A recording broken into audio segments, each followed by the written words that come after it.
pero no estamos hablando como un sujeto al cual está, diría yo, separado de todo el resto de la sociedad. Es un sujeto o un sector social para el cual, para poderlo atender, hace falta una mirada universal a la sociedad. Es decir, el tema de la opción por los pobres muchas veces se entendió como una especie de opción de clase social. Yo opto por un sector que además está en lucha, en contraposición, en pelea con todo el resto de la sociedad. Entonces, si yo me dedico a los pobres, soy el enemigo de los ricos. Y si yo opto por los pobres, no quiero saber con nada que no sea pobre. Bueno, ese chauvinismo o esa especie de simplificación nos trajo graves problemas, porque una mirada estructural a la sociedad evidentemente es aquella en la cual, para que a los pobres les vaya bien, es necesario que toda la sociedad funcione bien.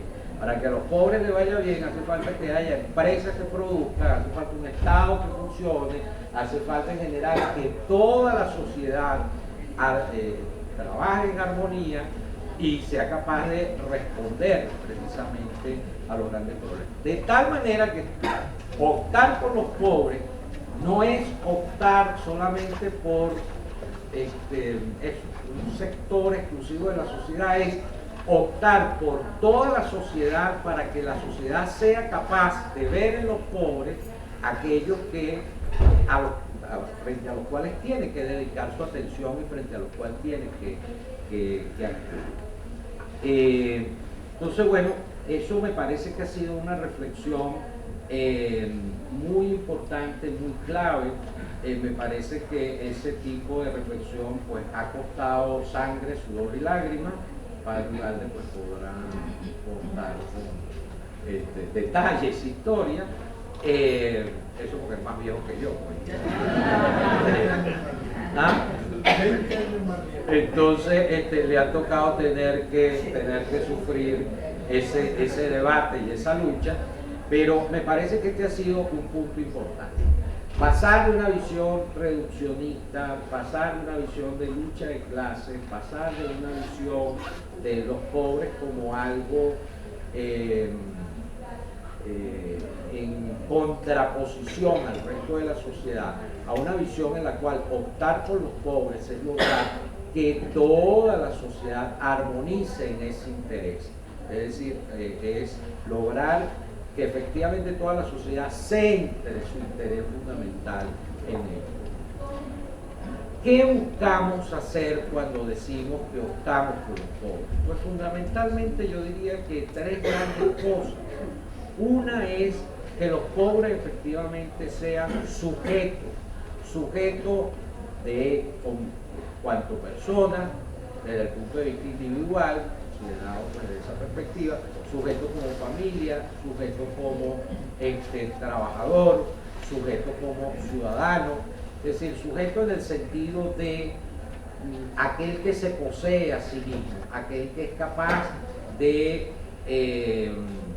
tomar las riendas de su vida y tomar las riendas de su destino en sus manos, aquel que es capaz de desarrollar sus propias capacidades, aquel que es capaz de desarrollarse en toda su plenitud, pero no simplemente individualmente considerado, sino en todo su entorno, como familia, como trabajador, como ciudadano, etcétera, etcétera. En ese sentido, optar por los pobres significa hacer que la subjetualidad, es decir, que esa capacidad de ser sujeto avance y se desarrolle en todos los niveles posibles. En ese sentido, esa opción por los pobres es algo que no busca simplemente pues entregar cosas a los pobres o simplemente tocar una dimensión de los pobres, sino bueno, ser capaz de generar esos procesos en los cuales las personas son cada vez más personas, es decir, es una transformación a fondo de la vida de la gente, y de la vida de la gente en cuanto a que sea capaz de desplegar todas sus potencialidades y todas sus capacidades. Una dimensión, evidentemente, de esa sujetualidad, pero que se puede tratar como un punto aparte, es todo el tema de la ciudadanía. Ese sujeto podrá ser plenamente sujeto en la medida en que es capaz de desarrollar sus capacidades como miembro de una comunidad, como miembro de un país, sujeto de derechos, sujeto de deberes, y que puede desarrollar su actuación en lo público y que es un actor prominente de la vida pública de un país, que es capaz de hacerse escuchar frente al Estado y que es capaz de asumir sus responsabilidades en el entorno.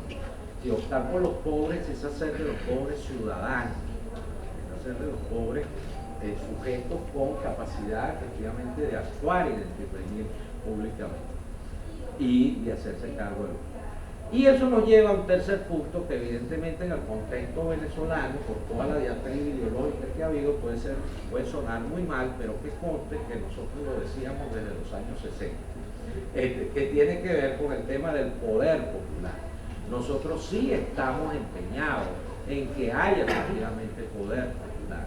Poder popular, pero con las dos características que hemos dicho anteriormente. Un poder popular en el cual la gente es sujeto de su propio desarrollo y es un ciudadano que despliegue esa capacidad en el entorno de lo público. Un poder popular significa municipios con capacidad efectivamente de responder a los intereses de la gente desde abajo.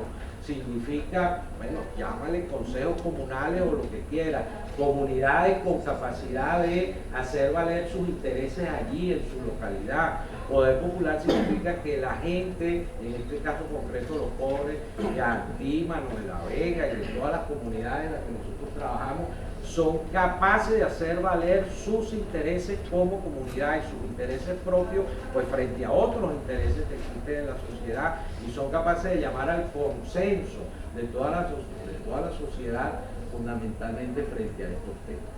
Evidentemente que en este contexto en donde las palabras se han desvirtuado, en donde cada cosa significa lo que al gobierno le interesa que signifiquen, pues hablar de estos temas es un poco engorroso y complicado. Pero ciertamente este es un tema para nosotros clave por el cual hemos luchado toda la vida. Cuando en nuestras comunidades queremos que efectivamente la gente sea capaz de decir su propia palabra, sea capaz de representar sus propios intereses, y la junta de vecinos o el consejo comunal o la cooperativa sea capaz de tomar conciencia de sus intereses y defenderlos frente a otros y encargarse de que esos intereses prosperen en la sociedad, ahí tenemos poder popular. Y de eso estamos efectivamente convencidos que hay que alcanzar. Entonces, bueno, a la luz de todo esto, cuando estamos hablando de responsabilidad social universitaria, de responsabilidad social universitaria en una universidad como esta, de la Compañía de Jesús, pues estamos hablando de una institución que en su acción social intenta dirigirse especialmente a aquellos sectores más desfavorecidos de la sociedad y especialmente a los pobres de la sociedad, para que sean sujetos, sean ciudadanos, se desarrollen, se despliegue esa capacidad efectivamente de poder como algo en lo cual creemos y en lo cual apostamos. Creemos que la universidad además posee toda una serie de herramientas desde el punto de vista del conocimiento, desde el punto de vista de todos los recursos que implica una institución como una universidad, que evidentemente pueden coadyuvar y actuar, no solo, pero evidentemente pueden coadyuvar y actuar a favor de ese. Entonces, con esto, y este es el mensaje fundamental, para nosotros la responsabilidad social universitaria, entendida desde esta perspectiva, es un instrumento, un medio, un camino para que efectivamente toda la comunidad universitaria, no solamente en términos genéricos se involucre con el problema social, conozca el problema social, meta el problema social dentro de su interés, sino que dentro del problema social sea capaz de mirar de frente al problema de los pobres, se haga solidario con los pobres de este país y pueda desarrollar cada una de estas empresas. Yo lo digo con una frase que dijo el Papa Francisco hace poco tiempo: como anhelo y sueño una iglesia pobre en medio de los pobres. A mí me parece que es una frase pues con una gran fuerza y que marca de una manera muy clara nuestro,